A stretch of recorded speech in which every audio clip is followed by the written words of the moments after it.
I'm Chancellor Agard here at Entertainment Weekly's San Diego Comic-Con studio, and I'm here with the cast of Legends of Tomorrow, and we're live on Facebook. How are you guys doing? We're doing great. Very well. Thank you guys for coming in. So I want to start with Phil, actually. Sure. So season 2 was about aberrations. Season 3 was about anachronisms. What's the timey-wimey sort of conflict this season, I guess? Yeah, we couldn't come up with another good A word, so we're calling them fugitives, which, unlike the sort of random elements of history that have been displaced are, creatures and beasts, mythical monsters from throughout time. And, again, we just keep trying to make our show more and more complicated. What else are you going to do? And so, last year we kind of reached the limitations of, fixing history. It's clear what you do every mission. If it was one way, you restore it that way. And again, our legends started to ask themselves questions about, do you fix things if they're messed up? Do you send them, what are we doing? But these magical monsters, they don't have any place in our world, or so we think in the beginning. And again, we wanted it to make it interesting for our guys to have to, make some decisions on their own. What constitutes a monster? If you've been through an experience that makes you a certain way, maybe you deserve a bit of sympathy. Thank you. Yeah. Speaking as one of them. And so, I was going to ask about you, actually, because last season ended with Amaya deciding to go back to her timeline, but we know that she'll be back this season. How does she come back? Can you tease that? So I actually come back as a new character called Charlie, who is one of these magical fugitives. So we meet her. She is she's a rebel without a cause. She's a prankster, and she is definitely out for her own cause. So they meet her, and it's kind of a question, especially with Constantine, is do we return her as we know we should, or is she too familiar to be able to do that too? And why is she here in the first place? What is her own personal agenda? So throughout the season, we sort of see that being developed and questioning who she is. She doesn't even know who she is or where she's come from. So there's a long journey for her, and it's she's the opposite character of Amaya. So it's really beautiful to be able to play someone who's so contrasting. Because we had come up with Amaya before we had ever met you. And now that we know you, we're like, it'd be fun to let Maisie do some other things. Oh. Okay. That helps. So just say Should I do a quick recap?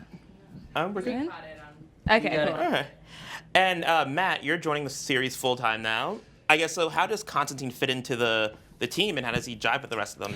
Do you know what's absolutely fantastic is all the research that I've done from playing the character for 4 years. I think I've read about 173 of the comic books, and actually all of the characters that he interacts with are on the page, so you can always take that from the page and kind of work out how you're going to work and interact with those characters. But all of these guys, it's a new bag. It's something that we're all discovering in the moment and kind of figuring it out, and that's probably one of the most exciting things for me, and one of the reasons I wanted to join the Legends. And Constantine always comes with his own baggage and his own motives, so he's obviously going to stir some stuff up when he gets involved. I mean, for us, it's interesting. It's like throwing characters together. We don't exactly know how they're going to interact. It's a bit of like a social engineering experiment, this show, just throwing people who have no business occupying the same space and just seeing what happens. Again, it's just, it's nice to have things volatile on the ship, a little unstable. You don't want it too comfortable. Yeah. And so for Caity and Dominic, we have a fan question. If your characters were to mind swap with another character, who would you like your swap to be with? Mind swap? I've swap minds, I guess. Yeah. Like who? But same body? I guess different body. I guess you'd be in someone else's. Oh, okay. Your mind would be in someone else's body. Well, I think. Someone else's to be someone else's. Yeah. Character. Constantine. I think he's a fascinating character. Lots of levels and dimensions to him. And he's creepy and he's weird. And I'd like to explore that just from an actor's point of view. It'd be really interesting. I don't know. Maybe I would be, Too heavy on that? No, it was great. That's great. maybe Heatwave. Heavy. And then I could just, eat during every scene and, just be like, Rapid acting. yeah. And not have to, memorize a lot of things. And that'd be cool. That is the best. That's the one thing I love. The perk of working on the show is that I never have to learn a whole bunch of lines. You're a man of few words. Yeah, I know. It's coming one day. I get it. I know.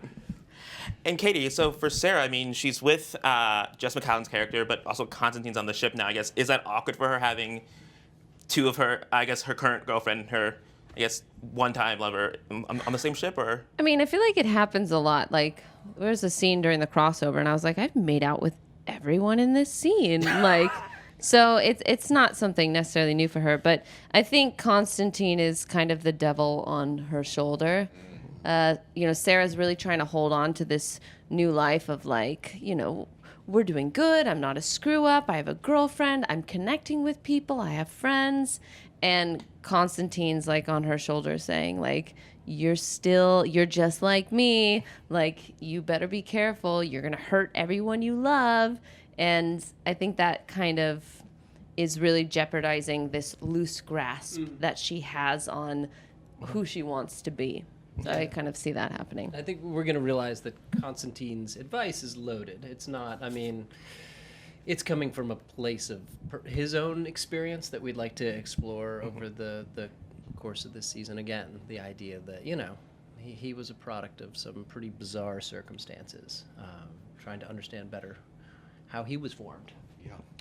Well, I just got the signal that I have to wrap up. So thank you guys all for coming by. I love the show, so I'm really glad I got a chance to talk to you guys. For more Comic-Con coverage, visit EW.com.